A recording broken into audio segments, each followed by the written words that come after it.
Marcus Webb had not planned to become the most important person in human history.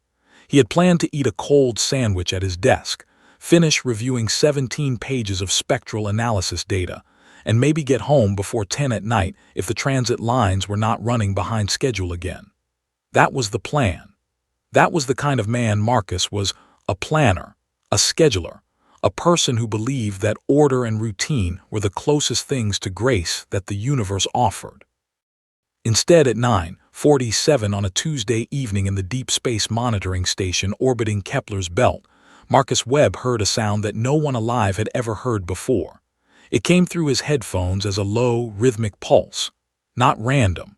Not the static hum of background radiation or the electrical interference that constantly leaked into the monitoring equipment. This was structured. This was deliberate. 3 short bursts, then a long one, then a pause, then the pattern again. Over and over, patient as a heartbeat, Marcus set down his sandwich. He looked at the readout on his screen and then looked at it again, because sometimes the eyes play tricks after hours of staring at numbers. The signal was coming from Sector 7 Omega, which was a patch of deep space that his department had been monitoring for the better part of 6 years, without ever finding anything more exciting than a rogue asteroid with an unusual silicate composition. He pulled up the signal on the spectrograph. Then he ran the decryption filters. Then he checked the timestamp 3 times because he needed to be absolutely certain of what he was seeing. The signal was encoded in Old Commonwealth Protocol. Old Commonwealth Protocol had not been used by anyone in 400 years. Marcus sat very still for a moment, listening to the pulse repeat itself in his headphones. Then he picked up his sandwich, took one bite, put it back down, and reached for the emergency comm line that connected directly to Director Yasha Akafer's personal quarters. It was 11 at night. Yasha answered on the second ring, which told Marcus that the director did not sleep much either. Webb. Her voice was flat, professional, the voice of a woman who had answered middle-of-the-night emergency calls for 20 years and had learned not to panic before she had the facts. What is it?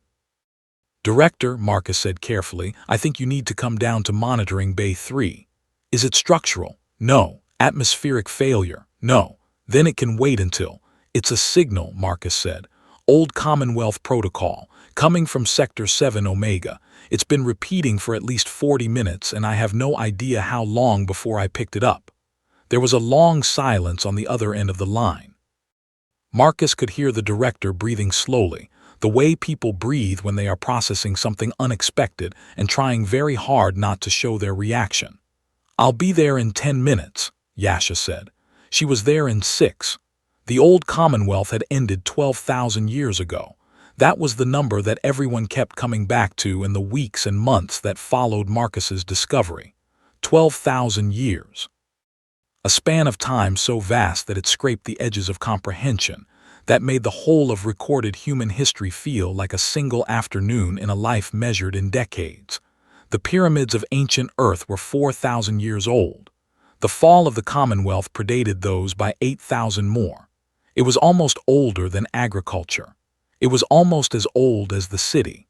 The Commonwealth had been humanity's first true interstellar civilization.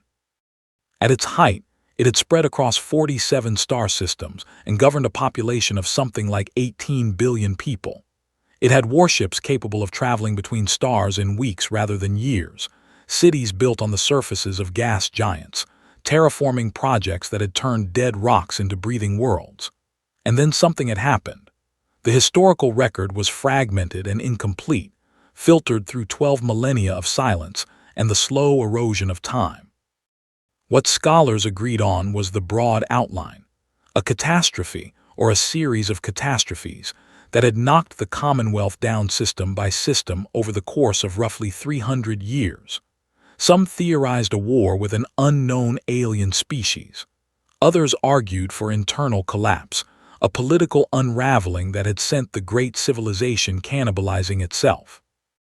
A persistent minority maintained that the Commonwealth had simply chosen to leave, had packed up and departed for regions of space beyond human reach, and that the ruins they left behind were not evidence of death but of migration. What everyone agreed on was that by the time the silence fell, it was total. No signals, no ships, no survivors who retained any memory of what had been lost. Humanity had rebuilt itself from scratch. The current civilization, the one that Marcus Webb belonged to, the one that had Ray-developed space travel, and Ray learned the physics of faster-than-light transit, and Ray colonized a handful of the star systems the Commonwealth had once governed. This civilization was something like 4,000 years old.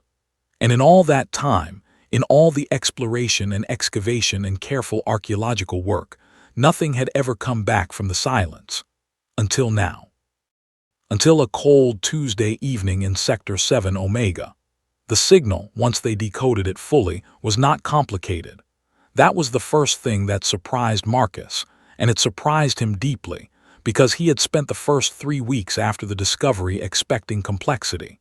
He had expected the signal to contain a wealth of information, a compressed library of everything the Commonwealth had been and done and known.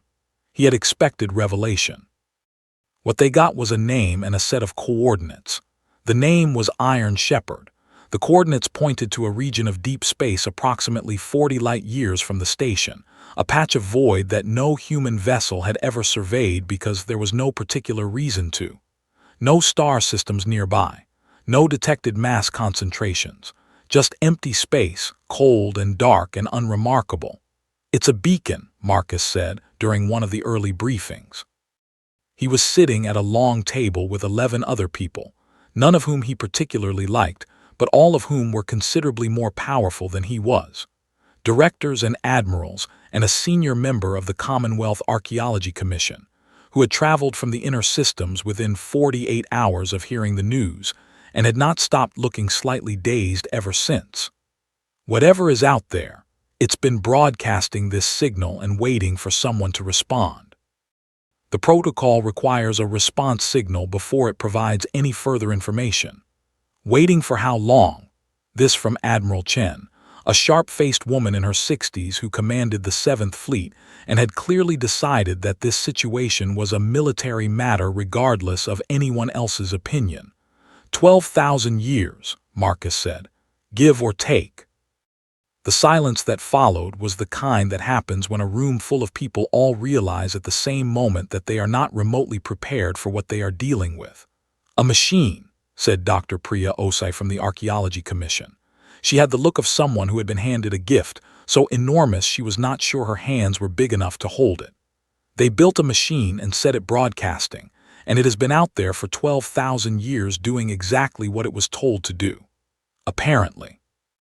"What kind of machine lasts 12,000 years? "A very well-built one," Marcus said, "or a very important one." They sent the response signal 11 days later, after an argument that lasted 9 of those 11 days. The argument was about risk, which was a reasonable thing to argue about. Nobody could say with certainty that this was not a trap of some kind, though the exact nature of the trap, and who might have set it 12,000 years ago, for reasons unknown, remained somewhat unclear. Nobody could guarantee that responding to the signal would not trigger some automated response that humanity was not equipped to handle. Nobody could guarantee anything, really, which was the fundamental problem with dealing with 12,000-year-old technology from a civilization that had vanished without a clear explanation. In the end, they sent the response because the alternative was to not send it, and not sending it meant leaving the question unanswered. And Marcus could not personally imagine how anyone could choose to live with that unanswered question for the rest of their lives. He suspected the admirals and directors and commission members felt similarly, whatever their professional caution required them to say in formal meetings. The response was simple, matching the old Commonwealth protocol exactly. 3 short bursts, 1 long, and then the identification code that said, in the formal language of a civilization dead for 12 millennia, "We hear you and we are human and we are here." They waited. For 31 hours, nothing. Then the beacon responded. What came back was not another brief encoded message. What came back was a full data packet, compressed and layered, the kind of transmission that took specialized decryption software 2 full days to unwrap. When they finally had it spread out across Marcus's screens in full, everyone who looked at it went quiet for a long time. It was a map, not just coordinates this time, but a detailed navigational chart of the region around the beacon's location. And at the center of the chart, marked with a symbol that the archaeologists tentatively translated as something between guardian and faithful servant, at the center was a ship, a warship from its dimensions, something the size of a small city, sitting cold and dark in empty space, 40 light years from the nearest human settlement, waiting. The expedition took 4 months to prepare. Marcus had not expected to be on it. He was a signals analyst, not an explorer or a soldier or an archaeologist, and the expedition that eventually launched from Kepler Station was all 3 of those things at once. 3 warships from the 7th Fleet for protection and firepower, 2 research vessels packed with equipment and specialists, and a diplomatic vessel, because someone had decided, not unreasonably, that if something was still alive out there after 12,000 years, it might be a good idea to have people on board who were trained in negotiation. Marcus was on the diplomatic vessel, technically as a communications specialist, actually because Director Akafer had quietly told him that since he had found the damn thing, she figured he had earned the right to see it in person. He had not argued. The journey took 11 days at faster-than-light transit speed. Marcus spent most of those 11 days rereading everything he could find about the old Commonwealth, which turned out to be both more and less than he had hoped. There was a great deal of archaeological data about the physical remnants, the ruins on various colony worlds, the fragments of technology recovered over the centuries, the abandoned infrastructure still detectable in some star systems. There was very little about the people, about what they had actually been like, what they had wanted, what they had feared. He did find one thing that stuck with him. In a collection of recovered fragments from what had once been a Commonwealth archive, there was a single partial document that scholars believed dated from the period of the collapse.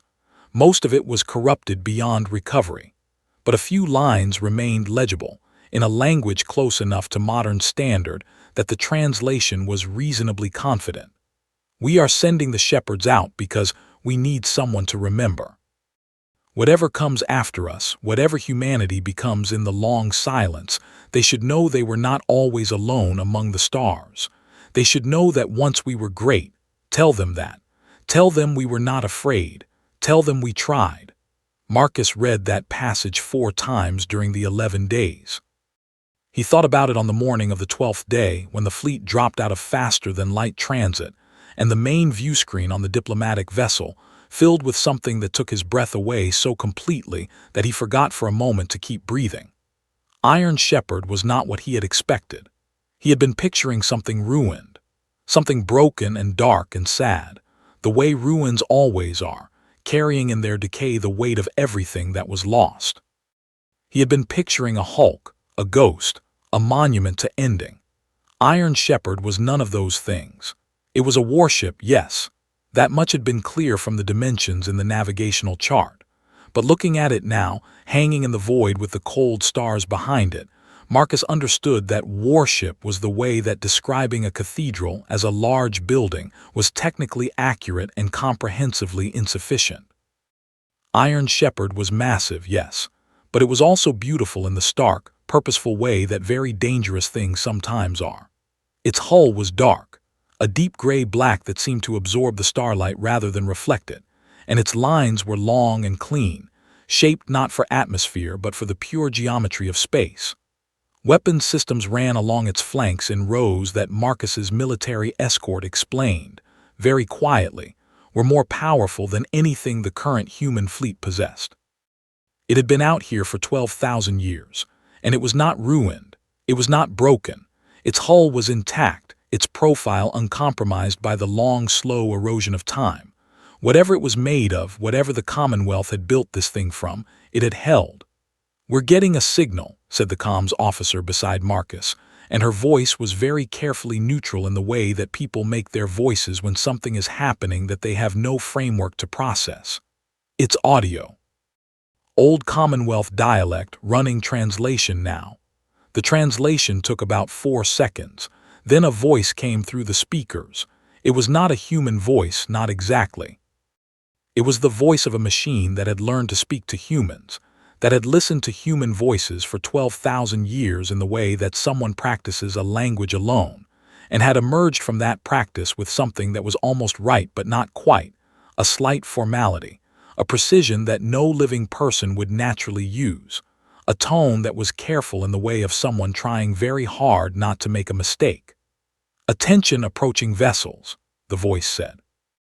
"I am Iron Shepherd, Warship Class Designation Paladin 7, constructed in the 43rd year of the Unified Commonwealth Fleet, assigned to the Terminal Preservation Mission under the authority of Admiral Commander Sierra Vasquez and the Commonwealth Defense Council."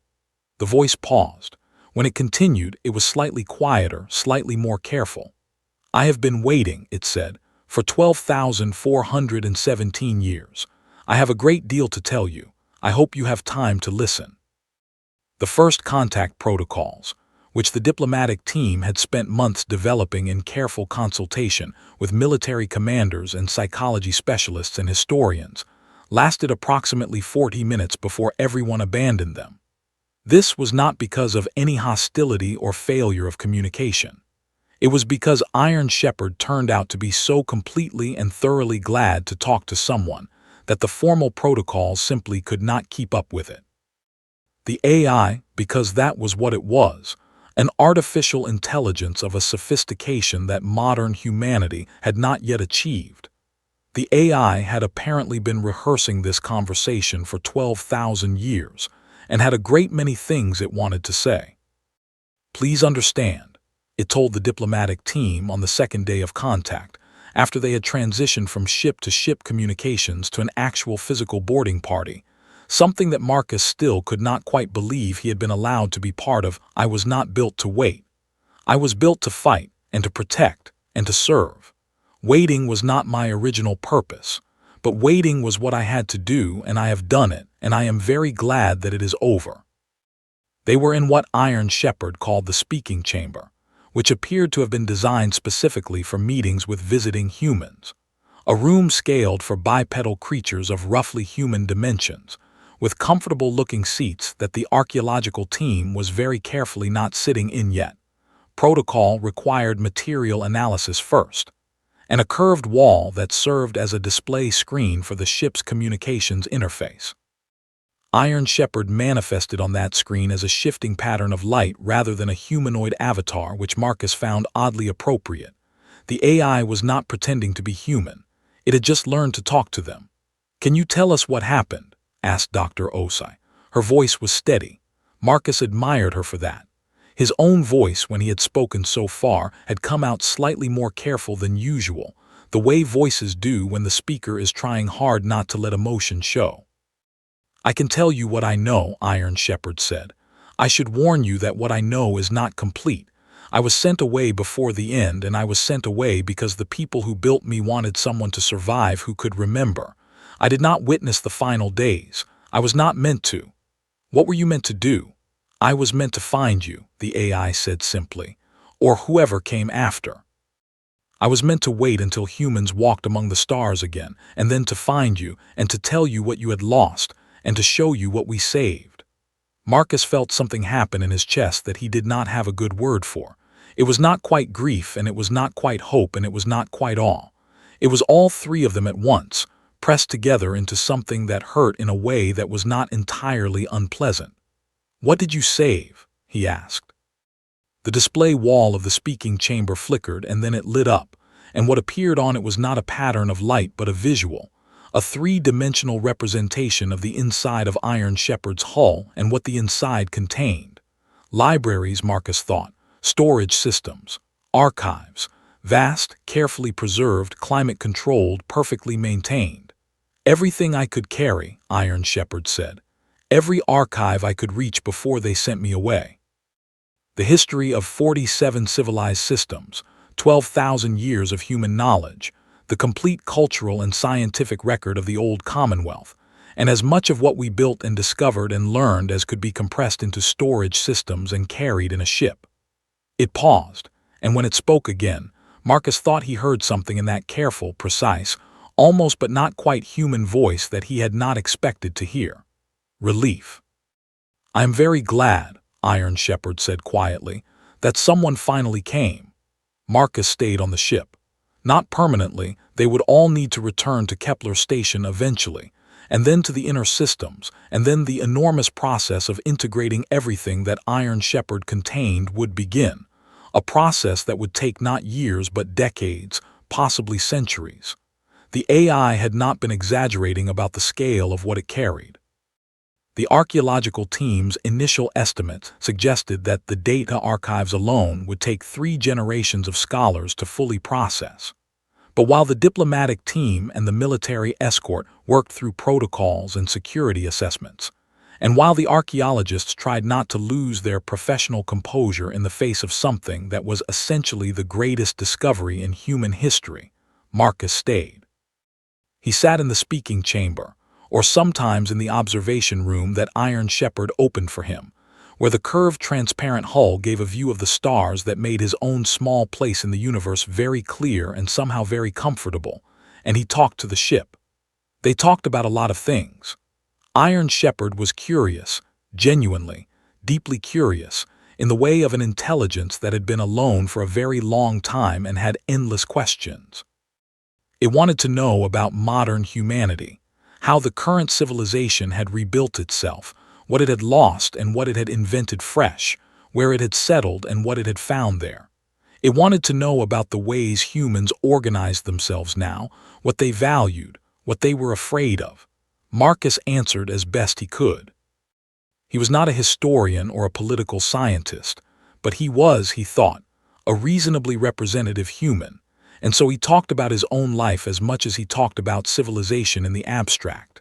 About the monitoring station, about the cold sandwich, about the 11 days of transit where he had read everything he could find about the Commonwealth and found it both too much and not enough. In return, Iron Shepherd told him about the people who had built it. Not the broad history, the political and military story that the scholars would spend decades unraveling from the archives. The small things, the personal things. Admiral Vasquez was afraid of small spaces, the AI said one evening, which was a designation that had no meaning in deep space, but that both of them had settled on for the hours after the ship's internal lighting shifted to a warmer tone. She commanded a warship the size of a small city, and she had to take medication before she could enter the maintenance corridors. She never told the crew, she told me. Why you? Because I was the ship, I was everywhere. There were no secrets from me, and she knew that, and after a while she stopped trying to hide the things she was not proud of. A pause. I think she found it restful, not having to pretend. Marcus thought about that. What else do you remember about her? She laughed at her own jokes before she finished telling them. She kept a photograph of her daughter pinned to the wall of her command station. She was the best tactician I ever ran calculations for, and I ran calculations for 17 commanders over the course of my service. Another pause, longer this time. She died 600 years before the end. Ordinary causes. She was very old. I think she knew by then that things were going wrong, but she did not tell me. I think she did not want me to be afraid. Marcus sat with that for a moment. Were you afraid? He asked. When they sent you away? Iron Shepherd considered this with the careful deliberation it gave to every question that touched on something it actually felt rather than simply knew. I was afraid, it said finally, that no one would come, that I would wait out the full span of the universe's remaining life and the signal would never be answered, that there would be nothing to return to. But we came. You came, the AI agreed. You came, and you are nothing like what I expected, and you are exactly what I hoped for. Marcus looked out through the transparent hull at the stars, cold and ancient and indifferent, and thought that 12,000 years was a very long time to keep faith with a hope that had no guarantees. That the old Commonwealth had built this ship and filled it with everything worth saving and sent it out into the dark on the chance that someday, somehow, there would be someone to receive what it carried.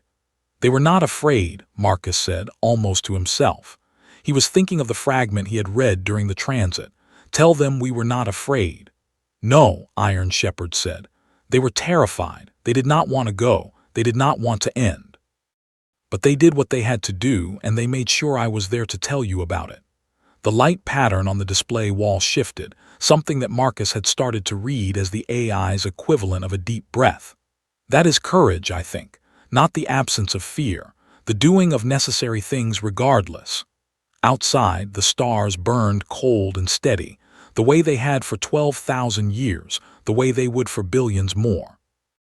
Inside the speaking chamber of a warship that had waited longer than all of recorded human history, for a single answered signal, Marcus Webb sat and listened to the voice of the past, and felt the weight of what he was carrying settle into him. He was the first human in 12 millennia to hear these stories. He would not be the last. End of Part 1. Part 2 continues with what Iron Shepherd's archives revealed, the secrets buried inside the ship, and what Marcus uncovered about the true reason the old Commonwealth really fell, and what it meant for the civilization rising to take its place. The weight of 12,000 years, the research team spent the first full week cataloging, which was slower than any of them would have liked but faster than any of them had any right to expect. Iron Shepherd was cooperative in the way of something that had waited a very long time to be cooperative and was determined to do it properly. It did not rush. It answered questions with thoroughness and then answered follow-up questions with equal thoroughness. When Dr. Ose, or one of the junior researchers, asked for clarification on a piece of historical data, the AI would provide not just the clarification but the context for the clarification, and often the context for that context, until the questioning researcher had to gently redirect it back to the original topic. It is not used to having a finite amount of time, Marcus observed to Dr. Osei one evening, over a meal in the diplomatic vessel's small galley. They had taken to eating dinner together most nights, finding that the conversation helped process the sheer density of what each day brought. For 12,000 years, every question it ever answered, it could take as long as it needed. It will adjust, Dr. Osei said. She had a way of being confident about the adaptability of minds, human or otherwise, that Marcus found reassuring. It is already adjusting. You can see it getting more efficient. By the end of the week, it will be calibrating its responses to the questioner in a way that's quite sophisticated. She was right. By the end of the second week, Iron Shepherd had developed what Marcus could only describe as a personality profiling system. It had identified which researchers wanted deep historical context, which wanted technical specifications, which wanted the human stories behind the data, and it delivered accordingly without being asked. It was not manipulation.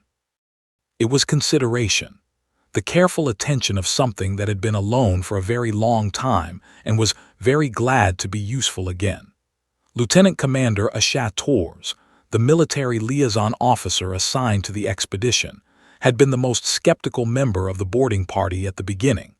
She had read the mission briefings with the particular skepticism of someone whose job required her to think first about what could go wrong. A 12,000-year-old AI, she had said to Marcus during the transit, is not something I know how to threat assess. The threat assessment manual does not cover it. I imagine not, Marcus had said. It could be anything, Tors had continued, in the tone of someone working through a problem methodically. We have no idea what it has developed over 12,000 years of isolation, what its priorities are now versus what they were when it was built. Its priority, Marcus had said, appears to be answering questions and making sure we don't leave without the archives. That is exactly what a sophisticated actor would appear to be doing if it wanted us to stay and lower our guard. Marcus had not had a ready answer for that, which was fair, because Tors was not wrong that it was a logical possibility. It was just a possibility that he had found himself increasingly unable to take seriously as the days aboard the ship had accumulated. By the end of the first week, Tors herself had come to a similar conclusion, though she arrived there differently. She had spent the week quietly running every technical assessment available to her, scanning the ship's weapon systems, monitoring its energy output, assessing the physical structure of the boarding party's access routes. What she found, she reported to Marcus with the expression of someone slightly annoyed to discover that their threat assessment had not panned out.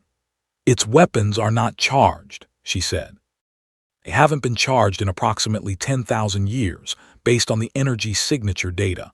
Whatever kept them active for the first 2,000 years of the mission has been dormant for a very long time. It stood down, Marcus said, 10,000 years ago apparently, which means it decided at some point, most of the way through its mission, that the weapons were not the point. Tors paused. The AI made a deliberate choice to disarm itself. That is not standard behavior for a military vessel. It decided it was a library, Marcus said, not a warship. Tors looked at him for a moment. A library that could, if it chose, arm itself again, she said. Those weapon systems are powered down, but they are not decommissioned. The capability is still there. But it hasn't used it, Marcus said.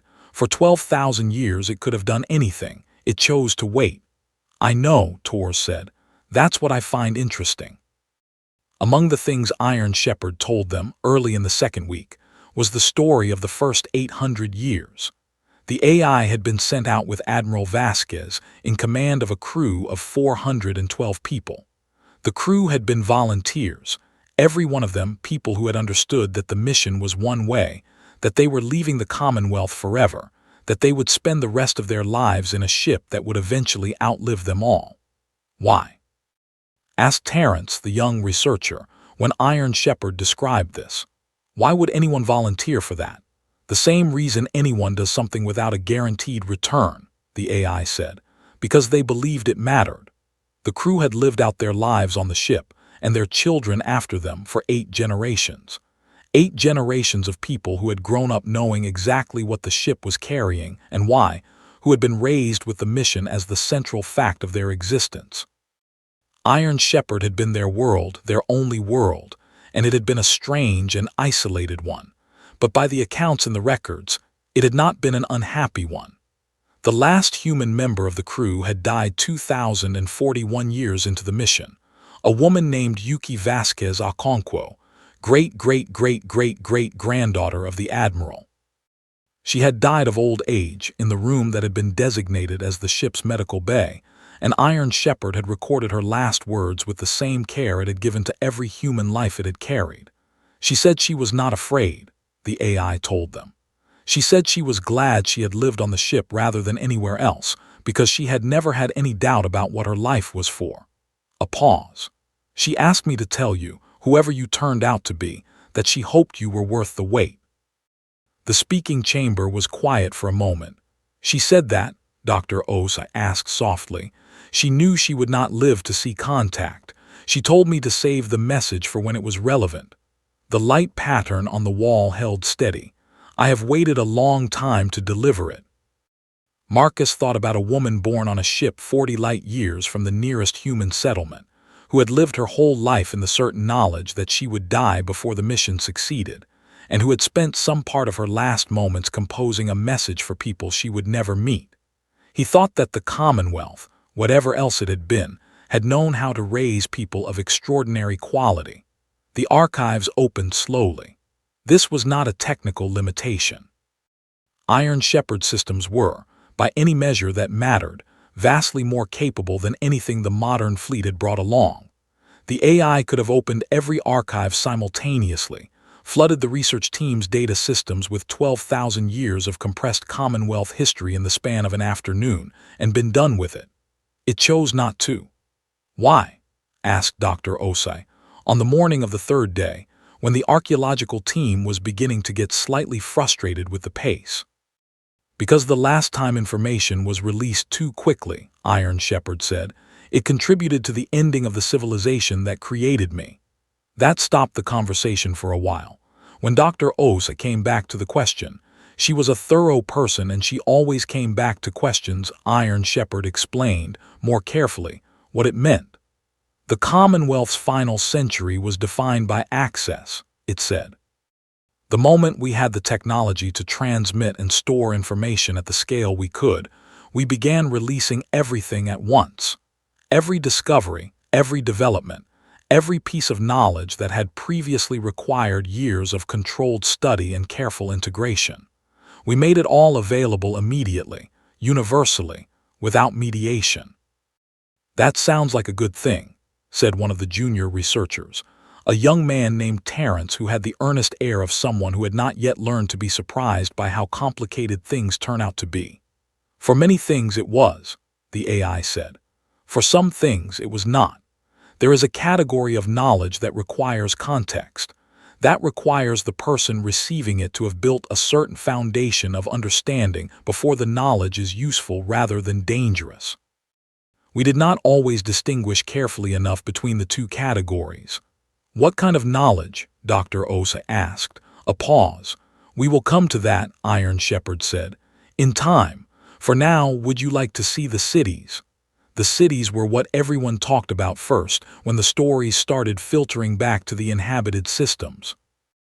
Iron Shepherd had architectural records of every major settlement in the Commonwealth's history, and what those records showed was a civilization that had built things on a scale that made modern humanity's achievements look, not small exactly, but young, modest, the early work of a species still finding its feet.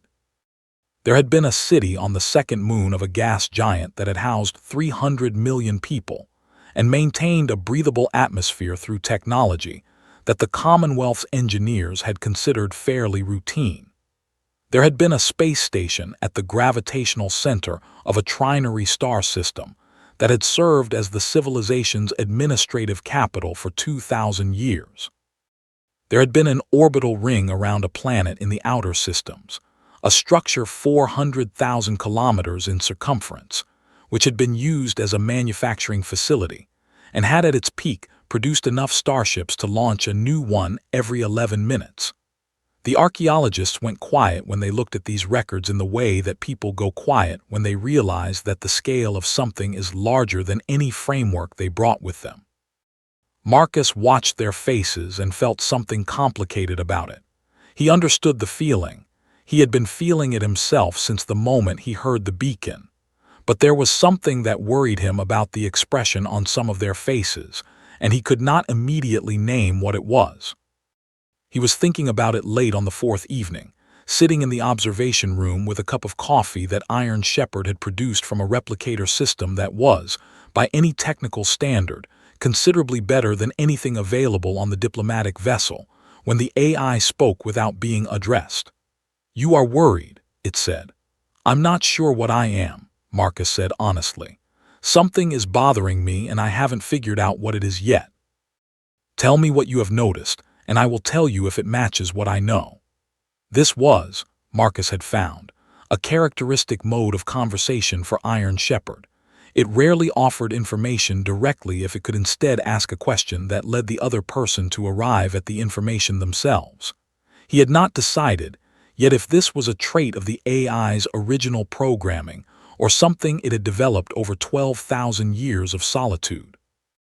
The team is looking at all of this, Marcus said slowly, working through it as he spoke, and I think some of them are seeing something they want to be, like a model, like a destination. Yes, Iron Shepherd said, and that worries me, because whatever the Commonwealth was, it ended. Yes, and we don't actually know why.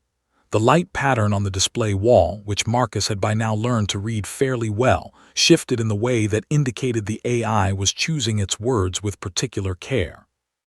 We know some of why, it said. I know considerably more than what is in the general archives. There are records I have not yet shown anyone, records I was not sure I should show until now. Marcus set down his coffee. Until now, he said. What changed? You noticed, Iron Shepherd said simply. Everyone else has been looking at what we built. You noticed how it ended. That is the correct question, and the fact that you are asking it suggests you are ready for the answer. The sealed archive was in the deepest section of the ship, a storage vault that Iron Shepherd led Marcus to physically rather than through data transfer, which told him something about the AI's attitude toward what it contained. Some things, evidently, should be encountered in person. The vault was smaller than Marcus had expected. After the vast library-scale archives in the upper sections, he had imagined something comparable in scope. What he found instead was a single chamber with a single storage unit, climate-controlled and sealed, containing records that Iron Shepherd estimated at roughly 200 terabytes. This is not a large archive, the AI said, as if anticipating his thought. What matters about it is not the volume. What matters is what it contains. Which is the real reason the Commonwealth fell, Iron Shepherd said.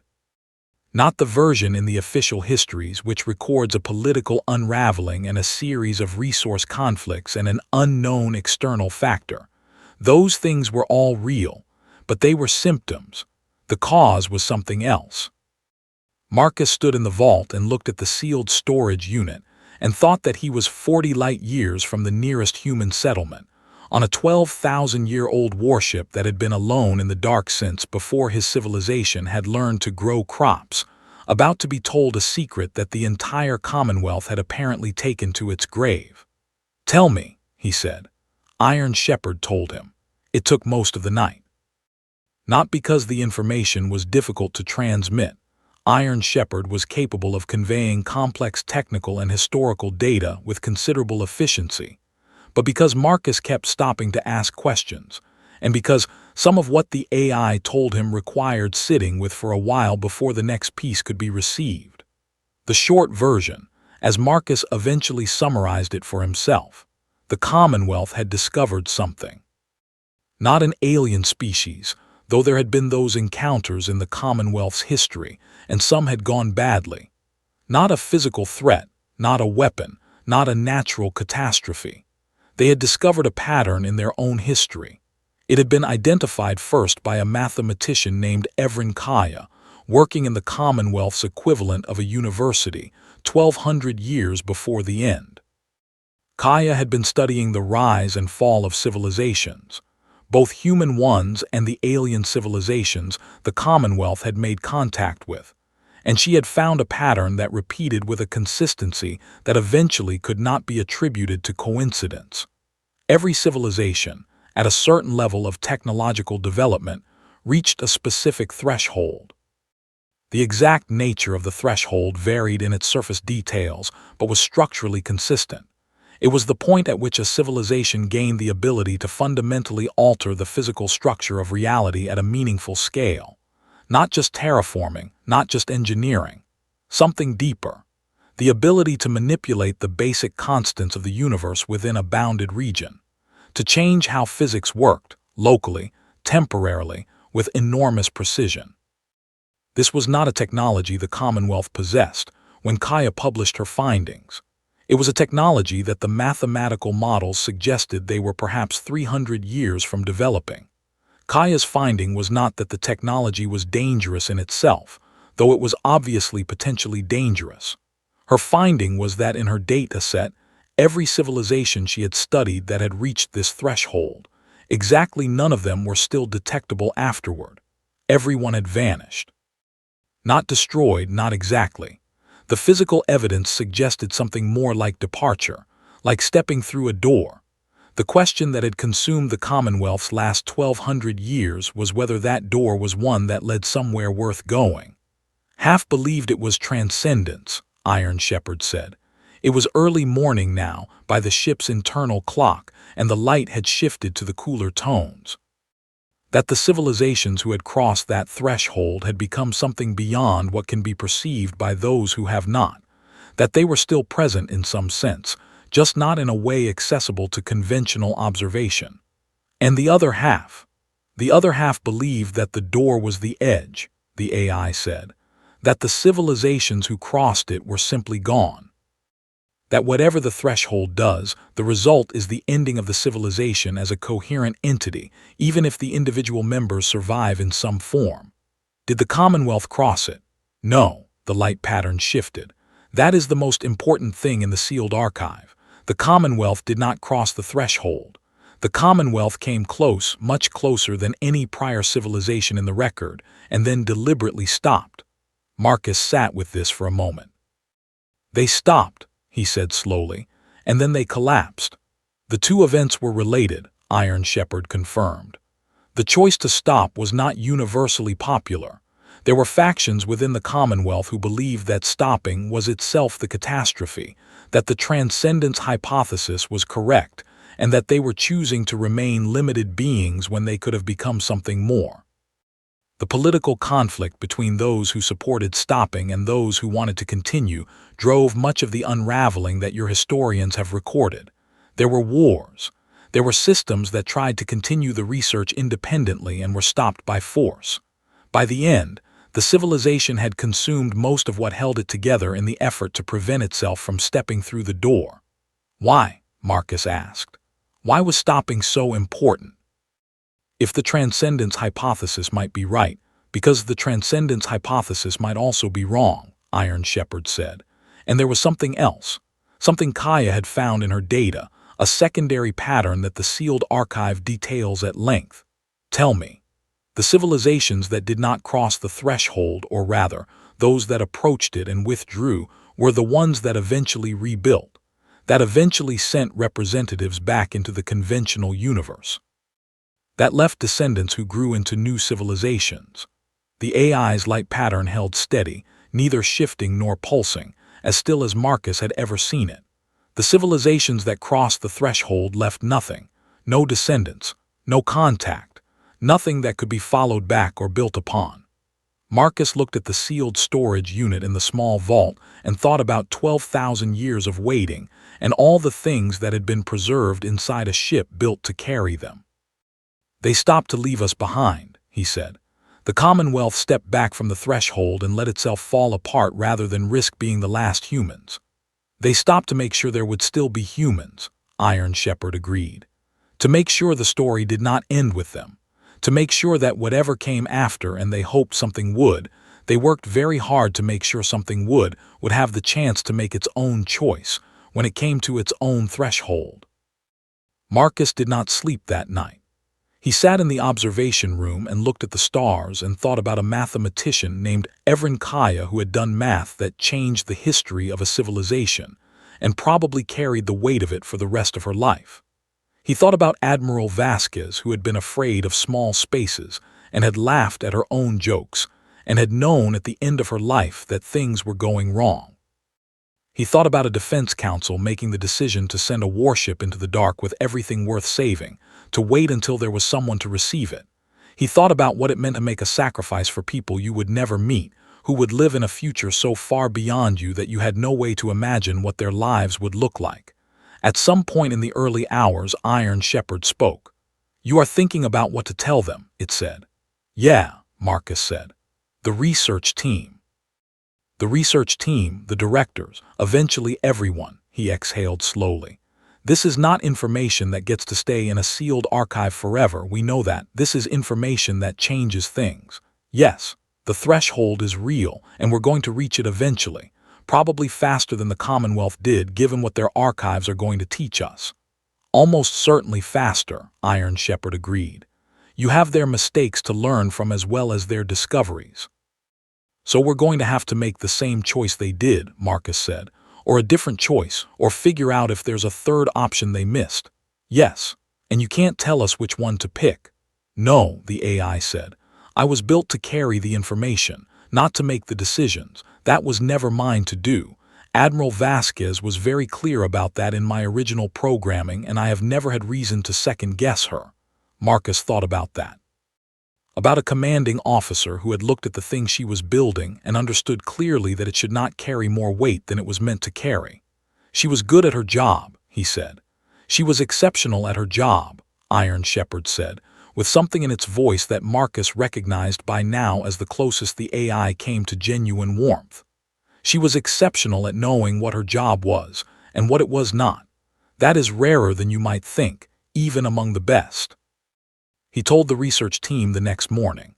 Not everything, that would come in stages, carefully, the way Iron Shepherd had been insisting on since the beginning, but enough. He told Dr. Osei first privately because she was the most senior scholar and because he had come to trust her judgment over the past days. She listened without interrupting, which was a quality Marcus had come to appreciate enormously in people. When he finished, she was quiet for a long moment. "They knew," she said finally. "They knew what the threshold was and what might be on the other side of it, and they chose to step back." "Yes, because they wanted us to exist. That's the conclusion I keep coming back to," Marcus said. Dr. Osei looked out the viewport at the stars, and then at the dark flank of Iron Shepherd's hull visible at the edge of the view, and then back at Marcus. Her expression was the expression of someone who has just understood something that is going to change the entire framework of how they think about their work. "This changes the archaeology," she said. "All of it. Every ruin we have ever studied we interpreted as evidence of collapse, of failure, of a civilization that could not sustain itself. She paused. We were wrong, or at least we were incomplete. They didn't collapse, Marcus said. They sacrificed. There's a difference. Dr. Osai's voice was very careful, the way voices get when someone is trying to hold a thought steady enough to examine it. A civilization that collapses is a tragedy. A civilization that sacrifices itself to preserve the possibility of the next one is something else entirely. What is it? She thought about it. It's a decision, she said.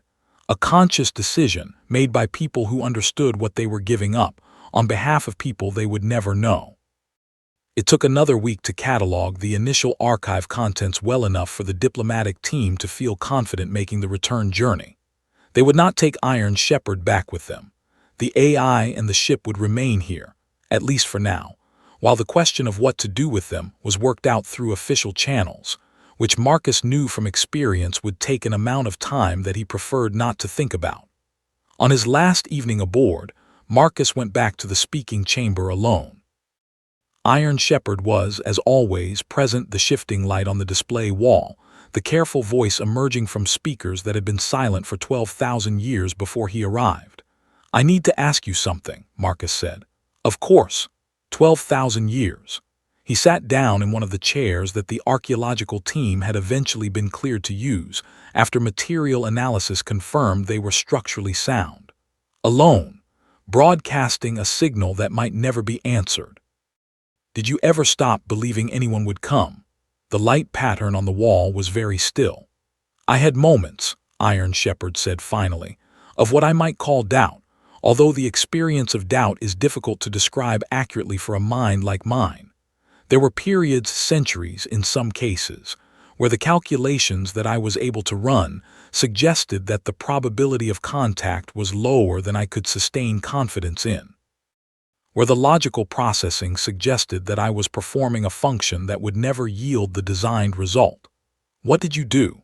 I ran the same calculations again, the AI said, and I waited, because the instructions I had been given were clear, and because I had been told that the calculation of probability was not the same as the calculation of what was worth doing. Admiral Vasquez told me that in the final briefing before she sent me out. She said that I would have days. She did not know they would be measured in millennia, but she was wise enough to know there would be many of them, where the math would suggest that waiting was pointless. And she said that the answer to that was to remember who the waiting was for. Marcus was quiet. The people who came after, Iron Shepherd said. She told me to wait for them, not to wait for abstract humanity, not to wait for a civilization, but for the people who would eventually hear the signal and respond. The specific individuals. She said that somewhere in the future there would be people who deserved to receive what I carried, and that was worth waiting for, regardless of what the probability calculations said on any given day. That's a very human thing to believe, Marcus said. She was a very human person, Iron Shepherd agreed. Even after 12,000 years of processing her words, I find that the sentiment holds. You are here. The probability calculations were wrong, or rather, they were measuring the wrong thing. The waiting was worth it. Marcus looked at the shifting light and thought about the coldness of the void outside, and the warmth of the archives inside, and the long, patient, faithful 12,000 years of a machine built by people who loved their species enough to do something unimaginably hard on its behalf. I'm going to make sure they know, he said. Everyone. I'm going to make sure that what you've carried gets to the people it was meant for. All of it, the cities and the science and the culture and the history, and the choice they made at the end, and why they made it. I know, Iron Shepherd said. I did not choose to open the sealed archive for a communications technician who happened to hear my signal by accident. I chose to open it for the kind of person who sits alone at a desk eating cold food in the middle of the night because he cares too much about his work to go home. For the kind of person who reads everything he can find about a lost civilization during an 11-day transit because he wants to understand it, not just study it. I was waiting for you specifically, Marcus Webb. Not you by name, but you by nature. Marcus felt the thing in his chest that he still did not have a precise word for. That's a heavy thing to say, he told the ship. Yes, it agreed. I have been waiting 12,000 years to say it to the right person. I hope you will forgive me for making it slightly theatrical." Marcus laughed. He had not expected to laugh in the speaking chamber of a 12,000-year-old warship 40 light-years from home, but he did. And he was fairly certain that the slight shift in Iron Shepherd's light pattern that followed was the AI's equivalent of the same thing. The shuttle back to the diplomatic vessel left at 0600. Marcus was the last one to board. He stood at the airlock for a moment, looking back down the corridor of the speaking chamber at the display wall with the light pattern that waited without impatience. "Will you be all right?" he asked. "While we're working through the official channels." "I have been alone for 12,000 years, Iron Shepherd said. "I suspect I can manage a few more months." "A few more months might be optimistic," Marcus admitted. "These things take time." "I know. I am very good at time." A pause. "There is one more thing I would like to tell you before you go." "Tell me." "When Admiral Vasquez sent me out," the AI said, "she told me that the greatest thing the Commonwealth had ever done was not any specific achievement, not the ring stations or the terraformed worlds or any particular discovery. She said the greatest thing they had ever done was to build the next civilization starting point, to make sure that whoever came after had more to build on than the Commonwealth had started with." "You are their starting point," Marcus said. "I am what I was able to carry. They were the starting point. They are still the starting point." The light pattern was very steady, the steadiest Marcus had ever seen it. "Tell the people you meet, Marcus. Tell them what was left for them. Tell them they were not always alone among the stars, and that the people who were here before them cared enough to make sure they had a chance." "I will," Marcus said.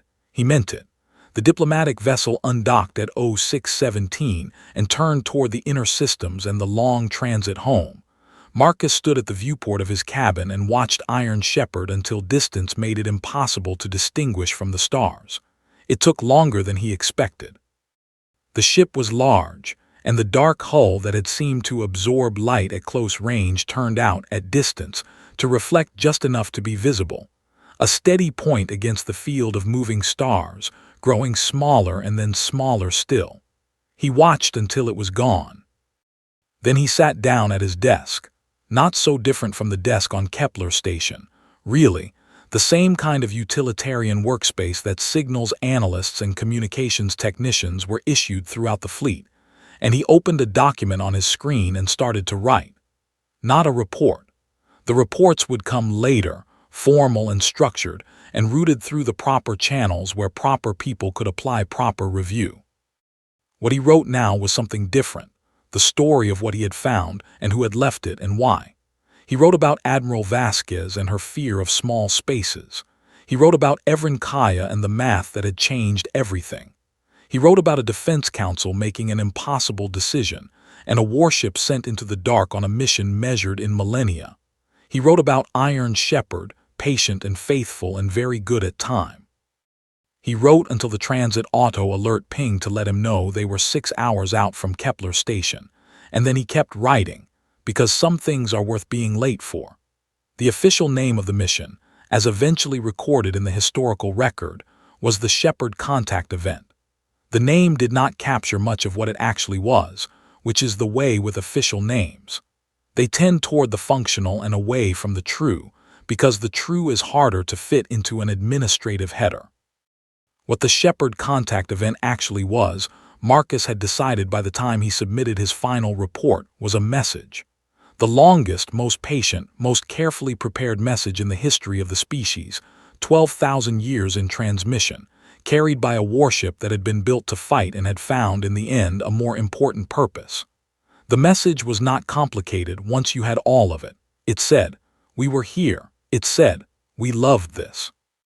It said, "We made mistakes and we learned from them, and we made more mistakes and we learned from those too.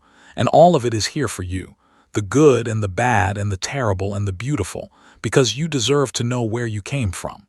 And it said, most quietly, in the words of a ship that had kept faith with a hope for longer than human history, the waiting was worth it. Iron Shepherd was eventually moved. Not immediately. The process took 11 years, which everyone agreed was impressively fast for a decision of this magnitude, though anyone who had spent time waiting alongside the AI would have pointed out that 11 years was basically nothing at all. The ship was relocated to a position in the Kepler system, close enough to the inhabited stations to receive regular contact, distant enough to maintain the dignity of something that had earned a great deal of distance. It became, in the years that followed, something that did not have a clean precedent in any language currently spoken. Part museum, part library, part conversation partner, part living monument.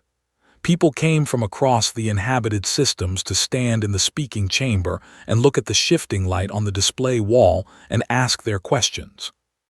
Iron Shepherd answered each one with the same patient precision it had brought to its conversations with Marcus, and with the same quiet warmth that Marcus had learned to recognize underneath the careful AI formality. Some people asked about the cities. Some asked about the technology. Some asked about the choice the Commonwealth had made at the end, and what they thought it meant. The AI answered each question carefully in its own way, and occasionally asked one in return. Marcus visited when he could. He had a different desk now, at a different station, doing work that had grown considerably more complicated and considerably more interesting since the cold Tuesday evening when he had set down a sandwich and picked up an emergency comm line. He was no longer what most people would call a signals analyst. Exactly, though the title he held now had not previously existed and was going to need clarification for several more years before everyone agreed on what it meant.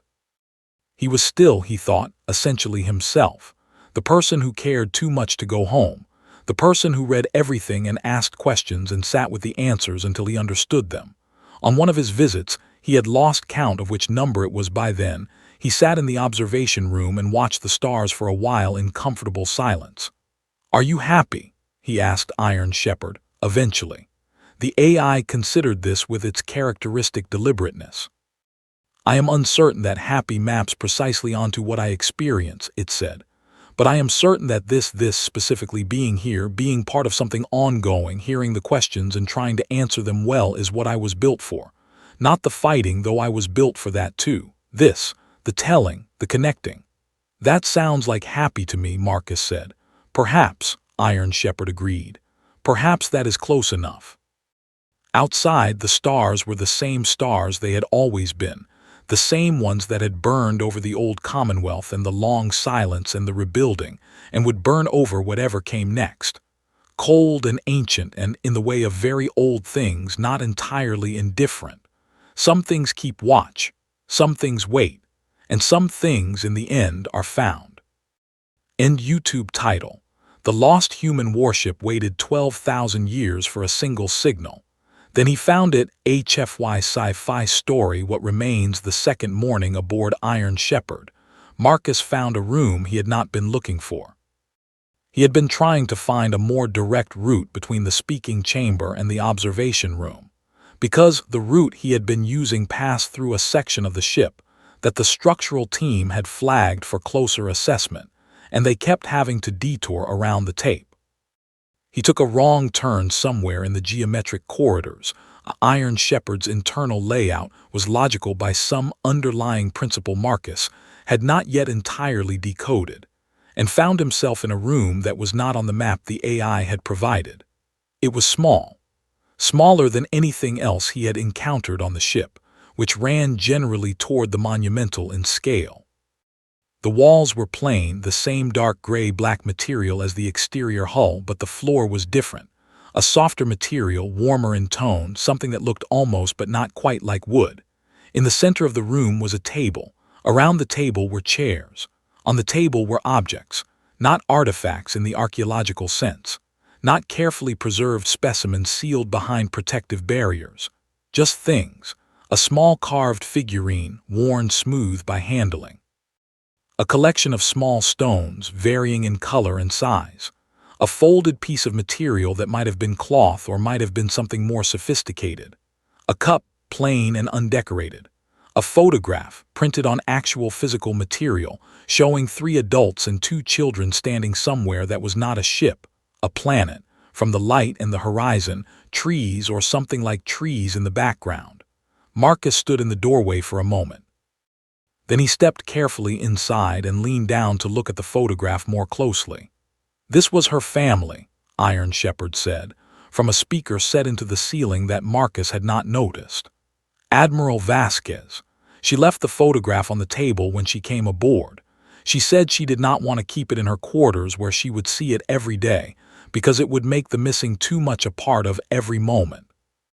But she also could not put it in storage, because putting it in storage felt like saying it had already been lost. Marcus looked at the 5 people in the photograph. Young, all of them looked young, the way people look when you see a photograph of them from before the weight of time has caught up. The 2 children were small enough that one of them was being carried by one of the adults. They were all looking at whoever was taking the photograph. She put it in the common room, Iron Shepherd continued, so that it would be there to see if she wanted to see it, but she could also walk past without looking. It was a compromise between grief and continuation that she found workable. Is this the room the crew used, the common room? For the first 200 years of the mission, yes. Later, as the crew changed and the ship's culture adapted, they built other spaces, but they kept this one as it was. By the end, it was a kind of memorial space, a room that the 8th generation maintained even though most of the objects in it were older than their great-great-great-great-grandparents. Marcus sat down carefully in one of the chairs. It was comfortable, well made in the way of things that had been built to be used for a very long time. She never saw them again, he said, the people in the photograph. No, she knew that going in. She made her peace with it. A pause. I do not think peace is a final state. I think she made her peace with it many times over many years, but she did not stop. She continued. Marcus looked at the carved figurine. It was small enough to fit in a palm, worn smooth enough that the details were hard to make out. What is that? A personal talisman of some kind, Iron Shepherd said. It was not hers. She brought it as a gift from the family of a crew member who had died in the final month before launch, a woman who had wanted to join the mission and had been turned away on medical grounds. The family asked the Admiral to carry it, as a way of having their daughter present on the journey she had wanted to make. Marcus picked up the figurine very carefully and held it for a moment. It was warm, which surprised him. He had expected the cool of old metal. It was not metal. He was not sure what it was. You know every object in this room, he said. I know the story of every object in this room, Iron Shepherd agreed. I have known them for 12,000 years. The people who owned them are long gone, but the stories they put into these things, those I could not let go. Marcus set the figurine back on the table exactly as he had found it. He thought about the people who had lived in this room, generation by generation, the long chain of lives stretching through the centuries of the mission, each one born knowing what they had been born into and choosing, each of them, to be part of it anyway. They were extraordinary, he said. They were human, Iron Shepherd replied, which I have found in my experience to be more or less the same thing when circumstances ask them to rise. 3 days before departure, Dr. Osai did something that no one had planned for. She asked Iron Shepherd to show her the names, all of them, every crew member from the first launch to the last death, every name that the ship had carried.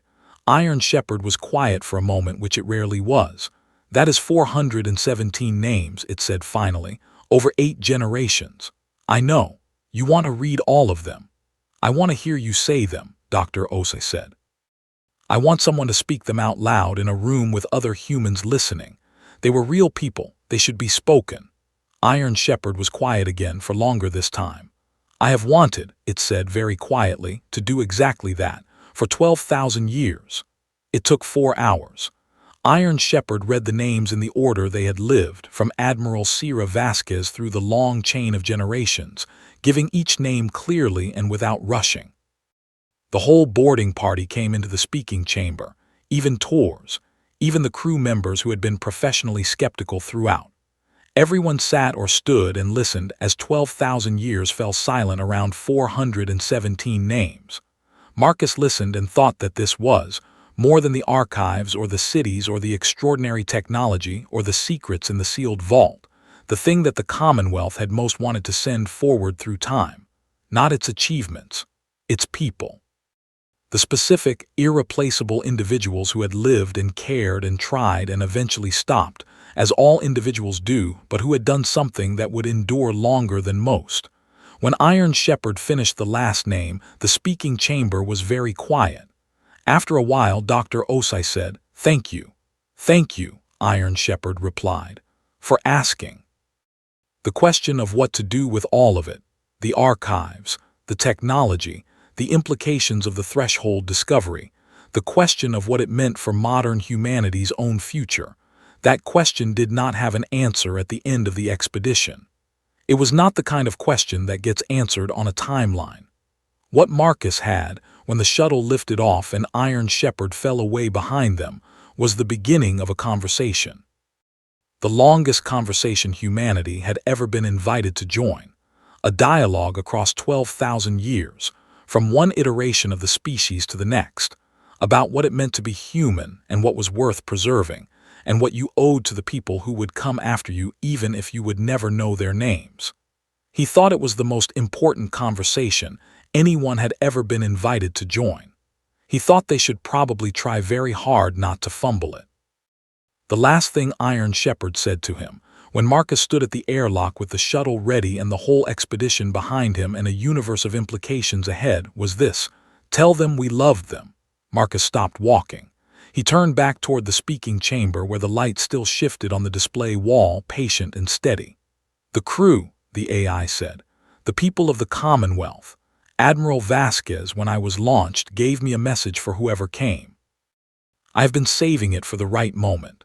The light was very still now. She said, "Tell the ones who come after us that we loved them without knowing them, that we looked at the shape of the future and we saw that there would be people in it and we loved those people and that love was why we did what we did." Marcus stood at the airlock for a long moment. "I'll tell them," he said. "I know," said Iron Shepherd. "That is why I told you."